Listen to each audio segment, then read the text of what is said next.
Hello ചേച്ചി, സിനിമയിലേക്ക് വന്നത് എങ്ങനെയാണ്? അതായത് അച്ഛൻ വന്ന് ഒരു ഫ്രണ്ടായിട്ട് നേരത്തെ മറ്റേ ബാലാജി അങ്കിൾ എന്ന് വെച്ച് കഴിഞ്ഞാൽ ബാലാജി അങ്കിളിന്റെ മറ്റേ മോഹൻലാലിന്റെ ഫാദറിനാണ്. അപ്പോ പുള്ളീനെ വെച്ചിട്ടാണ് നമ്മൾ സിനിമയിലേക്ക് എത്തി. ചെറുപ്പത്തില് ഞാൻ ഒരു സിനിമ അഭിനയിച്ചായിരുന്നു. നല്ലതൊരു കുടുംബം പോലെ തമിഴ് മൂവിയായിരുന്നു. അപ്പോ എന്റെ അച്ഛൻ വെച്ച് കഴിഞ്ഞാൽ ഭയങ്കര സുഹൃത്താണ് ബാലാജിന്റെ സണ്ണിലാണ് മോഹൻലാൽ സർ. അപ്പൊ അതുകൊണ്ടാണ് ഞാൻ മലയാളത്തിൽ കയറി. അപ്പം ആ സമയത്ത് ലാംഗ്വേജ് മലയാളം അറിയാമോ? എനിക്ക് ഒട്ടും അറിയില്ല. എങ്ങനെയായിരുന്നു എക്സ്പീരിയൻസ് അതിന്റെ? ഇല്ല, അത് സ്കൂളിന്റെ ഒരു ഫീലിംഗ് ആയിരുന്നു. കാരണം എന്റെ അച്ഛന് അഭിനയിക്കാൻ ഇഷ്ടമല്ല, എനിക്ക് ഇഷ്ടമുണ്ട്. അപ്പോ അവര് പറയുന്നതൊക്കെ ചെയ്യണമെന്ന് വെച്ചാൽ ഞാൻ പട്ടുപട്ടും ചെയ്തു. കാരണം ഞങ്ങൾ ബൈബിളിക്കൽ ഫാമിലിയാണ്, ക്രിസ്ത്യാനികളാണ്. അപ്പോ സിനിമ തെറ്റെന്നുള്ളത് കൊണ്ട് ക്രിസ്ത്യാനിറ്റി ഉള്ളൂ. അപ്പൊ അതുകൊണ്ട് അച്ഛൻ വേണ്ടിയാണ് പറഞ്ഞത്. അത് കഴിഞ്ഞ് ഫസ്റ്റ് മൂവി കഴിഞ്ഞപ്പോ സെക്കൻഡ് മൂവിയുടെ ഒരു ചാൻസ് എങ്ങനെയാ വന്നത്? സെക്കൻഡ് മൂവി എനിക്ക് ചാൻസ് വന്നത് അമരം ഫിലിമിലാണ് വന്നത്. അപ്പോ മമ്മൂട്ടിയുടെ മോളായിട്ട് മാധു ചെയ്തില്ലേ, ആ കഥാപാത്രം വന്നു. ഞാൻ ചെയ്യില്ല എന്ന് പറഞ്ഞു. കാരണം അത് നായികയല്ലല്ലോ, അത് വെച്ചാ ഹീറോ പാരലല്ലേ. മോഹൻലാലിന്റെ പാരലായിട്ട് ചെയ്ത് മമ്മൂടിയായിട്ട് പാരലായിട്ട് ചെയ്യണം. അതായിരുന്നു നമ്മളുടെ ഒരു തമിഴ് കസ്റ്റം. അതുകൊണ്ടാണ് വേണ്ടേന്ന് വെച്ചു. മാത്രം ഞാൻ ഫാരായി. അപ്പോ ഭരതൻ സാർ പറഞ്ഞു, നീ കറുപ്പാവണം, നീ ഭയങ്കര കറുത്തിട്ട് വേണം കേട്ടൊക്കെ ചെയ്യാന്ന്. അപ്പൊ എനിക്ക് ഇഷ്ടമല്ല. പിന്നെ അതിനുശേഷം നെക്സ്റ്റ് ഫിലിം എനിക്ക് കൊടുത്തു ഭരതൻ സാർ, കേളി ചെയ്തു. അത് കഴിഞ്ഞിട്ട് ബാക്കി ലാംഗ്വേജസിലേക്ക് എങ്ങനെയാ പോകുന്നത്? അച്ഛന്റെ friend Nambiar uncle Tamil movie പിടിച്ചു കൊടുത്തു. പ്രശാന്തിന്റെ നായികയായിട്ടായി തമിഴില്. കിഴക്കേപുരം പാട്ട് എന്ന ചിത്രത്തില് ഞാൻ പ്രശാന്ത് ഹീറോയിനായിട്ട് അഭിനയിച്ചു. അപ്പോ അത് ഓക്കെ ആയി. അപ്പൊ അങ്ങനെ ഇവിടെ വന്നു. തെലുങ്കിലെ വെച്ച് കഴിഞ്ഞാല് ഞാൻ വെച്ചാ ഇവരുണ്ടല്ലോ ഓൾഡ് ഹീറോയിൻ രാമകൃഷ്ണ, പുള്ളിയെ ഫിലിമിലെ ഞാൻ തിരിച്ചു കയറി, അങ്ങോട്ട് പോയി. അതെ, ഞാൻ ഫോക്കസ് ചെയ്ത കാരണം എന്ന് വെച്ച് കഴിഞ്ഞാൽ അത് ഭയങ്കര ഹോംലി ആയിട്ട് ഉള്ളത് മലയാളം ഇൻഡസ്ട്രി. പക്ഷെ ഇപ്പൊ എല്ലാ ഇൻഡസ്ട്രിയിലും വെച്ചാൽ ഭയങ്കര ഗ്ലാമറും കാര്യങ്ങളാണ്. അത് ഫോക്കസ് ചെയ്തുകൊണ്ട് ഈ പ്രായത്തിൽ ഞാൻ അമ്മയെ വിഷം മാറി, നമ്മൾ ഗ്ലാമർ വേണ്ടെന്ന് വെച്ചിട്ട്. ഇപ്പൊ അതുകൊണ്ട് നമ്മൾ എല്ലാം അമ്മ ക്യാരക്ടേഴ്സ് അങ്ങനെയാണ് ചെയ്യുന്നു. അത് ഇടയ്ക്ക് ഭയങ്കര ബ്രേക്ക് വന്നിരുന്നു, കുറെ ഗോസിപ്സ്, കുറെ ഇൻസിഡൻസ്, അങ്ങനെ കുറെ സംഭവങ്ങൾ വന്നു. പിന്നെ പെട്ടെന്ന് സിനിമയോട് എല്ലാം ഒരു ബൈ പറഞ്ഞ പോലെ മാരേജസ്. ഞാൻ തമിഴില് സജീവമായിരുന്ന ആ സമയത്ത് അത് മലയാളം അറിഞ്ഞില്ല, അത്രേ ഉള്ളൂ. പക്ഷെ കേരളക്കാരെ അറിഞ്ഞില്ല അത്. കാരണം ലോ ബഡ്ജറ്റ് ഫിലിംസ് ആണ് ഞാൻ ഇവിടെ ചെയ്തത്. അപ്പൊ അത് ചെയ്തുകൊണ്ട് അവിടെ ആർക്കും അറിയില്ല. വിവാഹം കഴിക്കാൻ മുൻപ് മലയാളമാണ് ഫോക്കസ് ആയിരുന്നു. പക്ഷെ now I M focusing only on Tamil. കാരണം എന്റെ മോള് വന്ന ശേഷം മോളോടൊപ്പം ഉണ്ടാകുന്ന സമയം കൂട്ടണം ഒരു അമ്മയായിട്ട്. അപ്പൊ കേരള വന്നിട്ട് വെറുതെ നിന്നിട്ട് കാര്യമില്ലല്ലോ, നല്ല സിനിമ വന്നാ ചെയ്യാം. ലൈഫിൽ എന്താ ചേഞ്ച് വന്നേക്കുന്നത്? അല്ലെങ്കിലും ഫിനാൻഷ്യലി ആണെങ്കിലും ഒരു ലൈഫ് ചേഞ്ച് എങ്ങനെയാ വന്നത്? ഫിനാൻഷ്യലി ബാങ്ക്രപ്റ്റ് ആണ്, പക്ഷെ എന്നാലും നമുക്ക് നമ്മളുടെ ജീവിതം നോക്കി പോകണ്ട. ഫിനാൻഷ്യലി ബാങ്ക്രപ്റ്റ് ആണ്. കാരണം നടിയുടെ സ്ഥാനമുള്ളത് ധീരാണ്, അമ്മേനോ സ്ഥാനം ധീര. അപ്പൊ എന്റെ മോൾക്ക് ഒരു അമ്മയായിട്ട് ഉണ്ടാവുന്നുള്ളതാണ് സത്യം. ചെറുപ്പത്തിലെ ഞാൻ അച്ഛനത്തിന്റെ ക്യാഷ് കൊടുത്തു, അവരെല്ലാം ഷെയർസിൽ വിട്ട് കഴിഞ്ഞു. പിന്നെ നെക്സ്റ്റ് മറ്റേ എന്റെ കാമുകന്മാരെ എല്ലാം കാശ് മാറ്റി അടിച്ചു. ഞാനല്ല ആവശ്യം, കാശാണ് ആവശ്യം.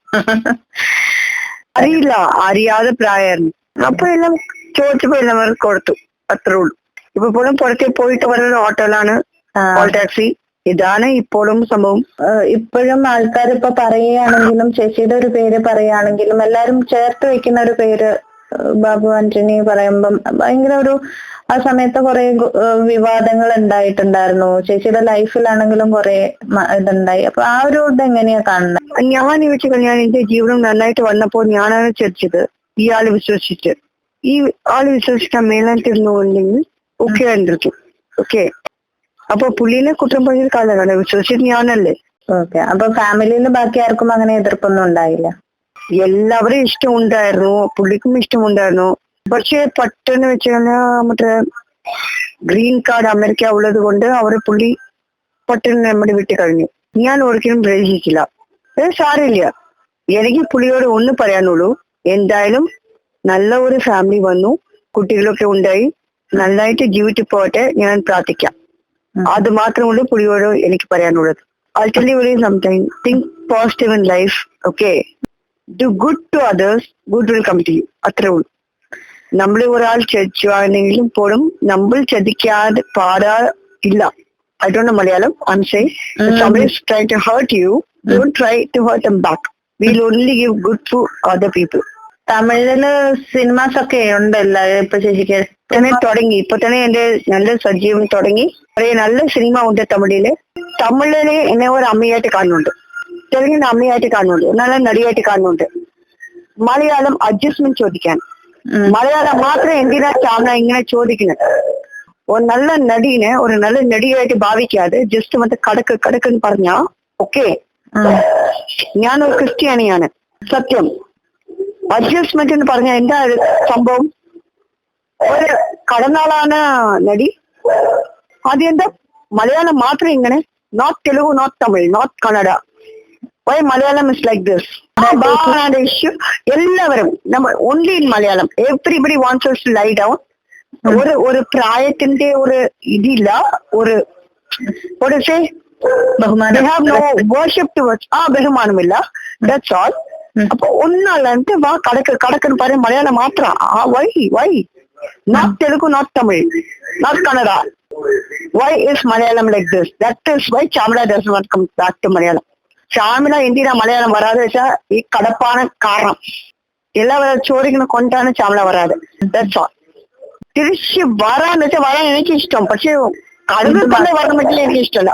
ഇത്ര മൂവീസ് ചെയ്തിട്ട് okay just going to bed with a man and doing a movie, what is nonsense this is? എപ്പോഴും ഒരു പ്രായത്തിന്റെ ഒരു കുഴപ്പമില്ലേ? പ്രൊഡ്യൂസേഴ്സോ ഡയറക്ടേഴ്സോ ആരെ സംസാരിക്കുന്നത് അങ്ങനെ? ആക്ടേഴ്സ് പറയോ? ആക്ടേഴ്സില്ല മറ്റേ മാനേജർ കക്ഷികള് പ്രൊഡ്യൂസർ ഡയറക്ടേഴ്സ് ആണ് ഇങ്ങനെ സംസാരിക്കുന്നത്. ഓക്കെ, അഡ്ജസ്റ്റ്മെന്റ് അല്ലെങ്കിൽ ചാമല റെഡി ഫോർ മലയാളം. അഭിനയിക്കാൻ ഞാൻ റെഡി, അഡ്ജസ്റ്റ്മെന്റ് ഞാൻ റെഡി അല്ല. അതാ ചാമല പറഞ്ഞത്. I am willing to act, not willing to adjust. Art എന്ന് വെച്ചാൽ acting is an art. I'm willing to be in that art.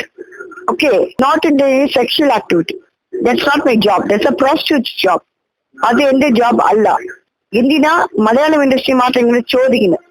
തമിഴിലെ ഇങ്ങനെയല്ല, തെലുങ്കിലെ ഇങ്ങനെയല്ല കണ്ടെത്തുന്നില്ല. Why is Malayalam like this towards me? No, they may ask everyone, but 38 movies I did in Malayalam as a heroine. When I was a very young girl, nobody even expressed these kind of things to me. Suddenly what is starting? Especially when 42 years, what they want of me? When I was 13 years, nobody asked me. ഇൻഡസ്ട്രിയില് എല്ലാരും ഇപ്പൊ ചോദിക്കുന്നതാണ് what happened to Malayalam film industry? Why industry is like this? And they're talking about Mohanlal. Please tell about Mohanlal that I told, okay, very clearly, Mohanlal വുമനൈസ് ആണ്, അതാണ് ഇതാണ് പറഞ്ഞ full പാറ. 2 films ഞാൻ മോഹൻലാലോട് അഭിനയിച്ചു. ഓക്കെ, സത്യത്തിൽ അങ്ങനെ ഒന്നുമില്ല. ഓപ്പണായിട്ട് പറയാൻ ഞാൻ റെഡിയാ. He was just like my personal adopted father പോലത്തെ, ബ്രദർ പോലത്തെ very cosy person Mohanlal was. He didn't do anything with me.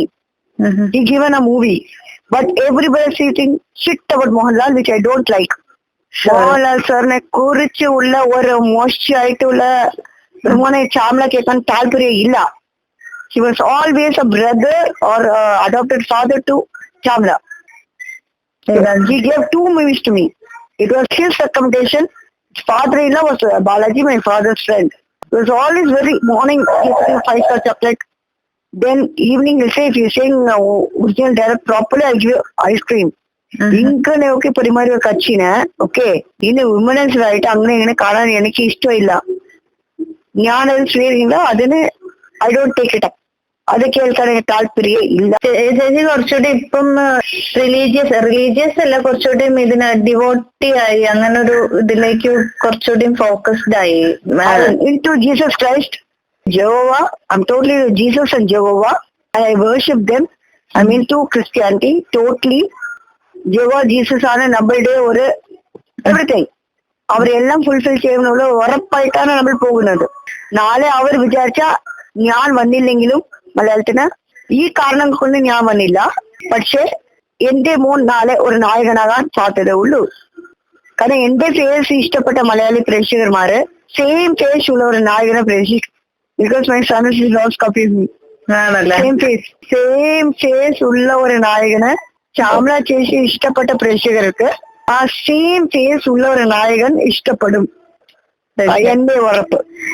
Marriage ലൈഫിന്റെ ഒന്ന് പറയാം. ഡിവോഴ്സ് ആയിട്ടും പക്ഷെ ചേച്ചിക്ക് ഫ്രണ്ട് ഓഫ് മൈ ഇപ്പം അതിന് മോളോണിൽ അച്ഛനോണ്ട് അമ്മയോട് കൊച്ചു സുഖമായിട്ട് ഉണ്ടാകാനല്ലേ എന്റെ ഭർത്താവിനെ തിരിച്ചു സ്വീകരിച്ചു. He came back court. He wanted a son, so he came back. And I haven't allowing him to move the son. That's all. He'll come and see the son and go.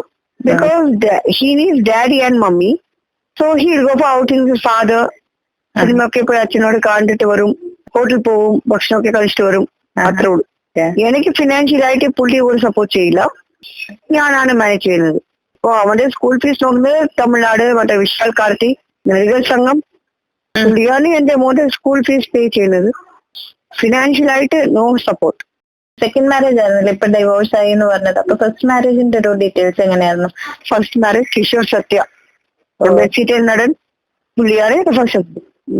പക്ഷേ എന്താ വിറ്റതെന്ന് വെച്ച് കഴിഞ്ഞാല് ഞങ്ങൾ തമ്മിൽ terms and conditions ശരിയല്ല. സത്യത്തിൽ ഞാൻ അവനെ കാണുമ്പോൾ കൊലകാരനാണ് ഞാൻ കാണുന്നു. That's what. You're watching me on metromatney.com. on metromatney.com. metromatney.com. Subscribe for more videos. Subscribe for more videos. Subscribe here for more videos. Subscribe now. Thank you.